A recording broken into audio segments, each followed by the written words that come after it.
The following presentation is controversial and may be offensive to some audiences. Viewer discretion is advised. Hi, my name is Josh, and this is a fish. And in just a few minutes, I'm going to show you how this fish will help you get laid.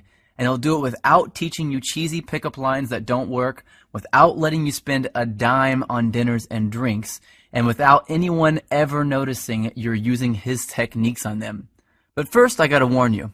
I've taught this technique you're about to learn to over 110,000 guys just like you who live in over 30 countries around the world, and it's going to make hot women stare at you and uncontrollably chase you. But to be fair to the other 100,000 plus guys who've shoved money in my pockets to teach them this technique already, I'm only going to be able to leave this video up for 24 hours. So this is literally the only chance you'll get to see this video all the way through.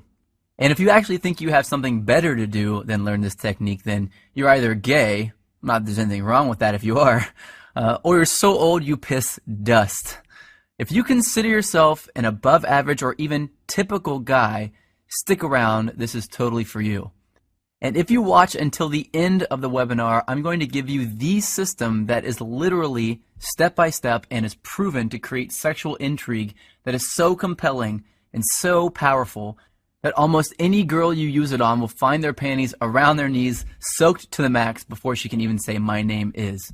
Listen, I've pulled this off so many times, I've lost count. It even works if she thinks you're unattractive. In fact, if you follow my step-by-step method to the letter, it's literally out of her control. She has to respond. Wouldn't that be a secret you'd love to know? Well, this is a fact. All women go through the same exact process every time they decide to sleep with a guy.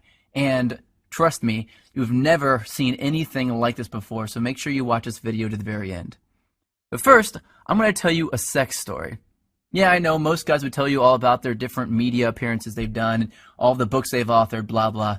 And yeah, I could bore you with that crap. I have a credentialed resume that would make the biggest player you know run home to his mama. But listen, if you're smart, you don't give a damn about that. And I bet you don't. You probably just want the juice, the secret sauce. And I'm going to get to that in just a few seconds, right after my sex story. Deal? Cool. So how did this skinny little loser looking dude go from 0 to sleeping with up to 15 new hotties a month? Did I get rich? Did I memorize line after lame ass line? Did I put on pheromone cologne? Hell no. The truth is pretty brutal. I was an absolute leper with women until I discovered this system. If you looked up whipped in the dictionary, it'd say, see Josh Pellisier. In fact, if I hadn't hit complete rock bottom, I'd probably still be terrible to this day. You see, several years ago, I was living with my complete ice queen of an ex-girlfriend in North Carolina. She was hot, young, and she knew it. You know, a total Barbie who always gets what she wants. And I thought she was amazing in bed. Now that I've been with a few hundred more women, I wouldn't even rate her a 5. Listen, back then, the old Josh did anything she wanted. She wanted to move to North Carolina. I said, okay, let's go. She wanted to keep in touch with her ex-boyfriend. I told her, it's okay, I understand. She wanted me to pay for the apartment. I didn't want to look like a deadbeat, so I said, I'll work 2 jobs, no problem. I just wanted to make her happy.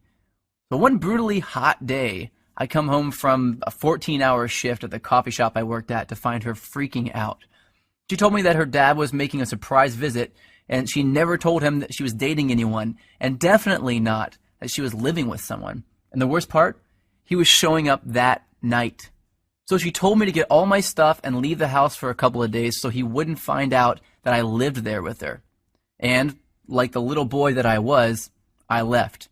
I got all my stuff, packed it into my little crappy black Honda Accord, and drove out not having any idea where I'd go. I didn't have any friends in town, and I was way too proud to ask some random person if I could stay with them, so I drove around until I found a vacant house that was for sale, and I parked behind it hoping no one would notice me sleeping in my car.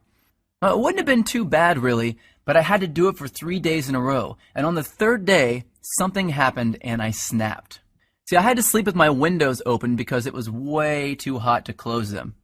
But the mosquitoes were so bad that I had to use a blanket to keep them off me, so I only slept about 2 hours each night, and I couldn't even lean the driver's seat back because all my stuff was packed in the back seat behind me.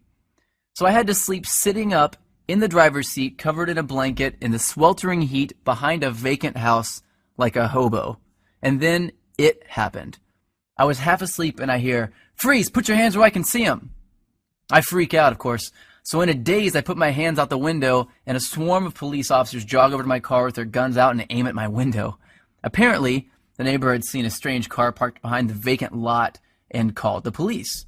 I guess I would have done the same thing. After they calmed down and realized I wasn't some national threat, they asked me what I was doing there. And that's when I did it.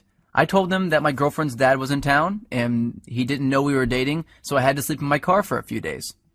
That's when one cop turned off his flashlight, looked at the other cop in complete disbelief, and turned to me and said, "Seriously?" I was tired and I didn't have the energy to explain more, so I just said, "Yeah." I think he was still trying to be professional, so he told me that I needed to go somewhere else, and he told me to try sleeping in the Walmart parking lot. And as he was turning to walk back to his car, I heard him say, "Poor bastard." The rest of the night, I did some serious thinking. I sort of had to because I couldn't go to sleep. Have you ever been so tired that you can't fall asleep? Well, that was me. I just sort of woke up and realized that I was a complete and utter wuss. I was a sorry excuse for a man. If my dad knew how much of a wuss I'd become, he'd be disappointed. So that night, I wrote a note to myself on a piece of notebook paper that said, "I will get this attraction thing handled or I will die trying." I still carry that note around with me to this day. So I grabbed the first thing I knew to look at out of my back seat, my psychology notebook from when I went to college in Florida. I opened randomly and I started reading, and I didn't know if I was delirious from no sleep for 3 days or if something just snapped and my IQ jumped 50 points, but I suddenly noticed a theory that my professor taught me that just went in one ear and out the other. Propinquity.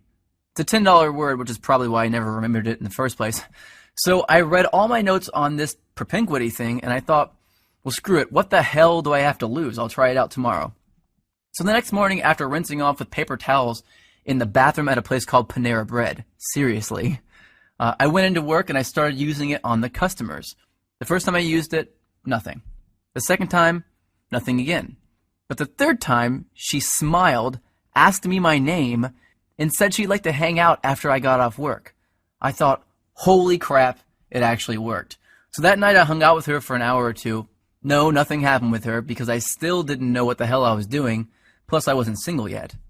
And afterwards I went back, broke up with my girlfriend. My car was already packed with my crap anyway, and I spent the whole night looking through my notes to find other techniques I could try out. I did that every day for a week, then 2 weeks, then a month, then 6 months. A year went by and I had read 5 psychology textbooks, 12 dating advice books, 2 etiquette books, and watched over 400 hours of training videos on building rapport, subliminal messaging, seduction, attraction, body language, personality typing. I was a machine. And eventually I began to see patterns, things that allowed me to plug myself into an attraction switchboard. From then on, arousing, attracting, and seducing beautiful women was a piece of delicious cake to me, almost second nature. So I created brand new techniques and tricks that the world had never seen before.